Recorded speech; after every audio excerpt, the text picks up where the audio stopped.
guddoomiyihii hore ee golaha shacabka Professor Maxamed Sheekh Cusmaan Jawaari oo maanta khudbad ka jeediyay xildhibaanada golaha shacabka ayaa si rasmi ah ugu dhawaaqay inuu iska casilay xilka gudoomiyaha golaha shacabka oo muddo dhowr sano uu hayay. Guddoomiyihii hore ee golaha shacabka Professor Maxamed Sheekh Cusmaan Jawaari ayaa sheegay in maalmihii ugu dambeeyay kuwa alla ka cabsigoodu uu yaryahay baraha bulshada ay ku tabinayeen in lacag malaayiin dollar ah laga siistay istiqaalada iyo xilka degista baarlamaanka dalka. waxaana uu xildhibaanada hortooda Master Jawaari uu ka cadeeyay inaysan jirin wax lacag oo looga badashay iscasilaada uu sameeyay isagoona dhanka kale tibaaxay in xilka digistiisa ay muhiim u ahayd qarannimada iyo jiritaanka dawladnimada Soomaaliya. sida uu qabo qodobka 9aad xarafkiisa bac ee heer hoosaadka golaha shacabka gudoomiyaha golaha shacabka Soomaaliya haddii uu xilhaynta xafiiska guddoonka uu ka degayo waa inuu golaha ku wargeliyaa qoraal ahaan ama u soo mariyaa warbaahinta. maanta oo ay bishu tahay Abriil 12 2018 waxaan golahan sharafta leh hortiina u imid in aan rasmi ahaan idinku wargeliyo inaan xilkii amaanada ahaa ee Allah subhanahu wa ta'ala ka sokow aad idinku igu amaanaysateen idinkoo wada fadhiya aan idin soo celiyo. waxaan idinka codsanayaa inaad xilhayntii guddoonka aad iga cafisaan istiqaaladeedana iga ogolaataan.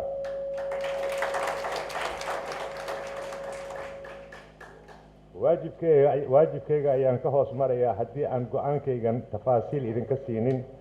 waxaan kaloo ay ila tahay inaan dow u leeyahay inaan idinkana codsanayaa inaad fursad ii siisaan inaan si kooban wax uga sheego arrimihii ugu muhiimsanaa ee golahan u soo qabsoomay muddadii labada madal ee xilhaynta aan qaranka ugu soo adeegay baarlamaanka 9aad iyo madashan 10aad ee golaha shacbiga aan hadda ku jirno. hor iyo horaan waxaan cadeynayaa ma jiro maanta qof ama koox guuleysatay ama laga guuleystay ee waxaa guuleystay shacbiga Soomaaliyeed meel kastoo ay joogaan oo fiiro dhow u lahaa hadba sida aan ugu dhaqmayno una fulinayno xilka ay noo dhiibteen. aniga ogaalkayga inaan intii kartidayda ah soo ilaaliyay oo intaan noolahayna ilaalin doono oo aan difaaci doono dastuurka iyo shuruucda dalka u degsan.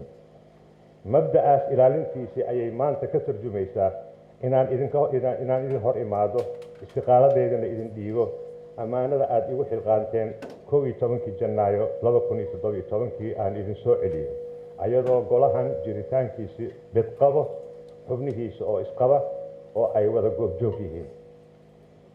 maalmahan dambe waxaa jiray in kuwa alla ka cabsigooda yar yahay ay baraha bulshadeed ku tabinayeen lacago malaayiin ah layga siistay istiqaalada iyo xilka degidda.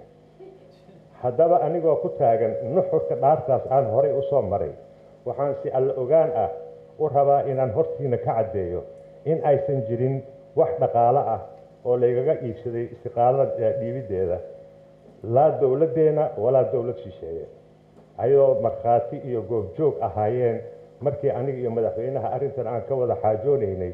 waxay ahaayeen arrimo muhiim u ah qarannimada iyo jiritaanka dowladnimada dalkeena kuwa u dan ah xasaanada xubnaha iyo xurmada xarunta golaha shacabka. waxaan ku heshiinay inaan si dhow uga wada shaqayno danaha iyo wanaagga guud ee dalka iyo xasilinta siyaasadda dalka. Allah subhanahu wa ta'ala aan ka barino in golaheena tawfiiq u waafajiyo. Allah subhanahu wa ta'ala aan ka barino in qalbigeena isu soo dumo. Allahumma alif bayna qulubina Allahumma alif bayna qulubina Allahumma alif bayna qulubina waslih dhata baynana wahdina subul salam ونجنا من الظلمات إلى النور وجنبنا الفواحش ما ظهر منها وما بطن وبارك لنا في أسماعنا وأبصارنا وقلوبنا وأزواجنا وذرياتنا وتب علينا إنك أنت التواب الرحيم. اللهم اجعلنا شاكرين اللهم اجعلنا شاكرين اللهم اجعلنا شاكرين اللهم اجعلنا شاكرين بكل نعمة التي أنعمت علينا وعلى والدينا وأن نعمل عملا صالحا وأن نعمل عملا صالحا وأن نعمل عملا صالحا ترضاه واصلح لنا ذرياتنا وادخلنا في عبادك الصالحين برحمتك وحكمتك يا ارحم الراحمين يا خير الرازقين.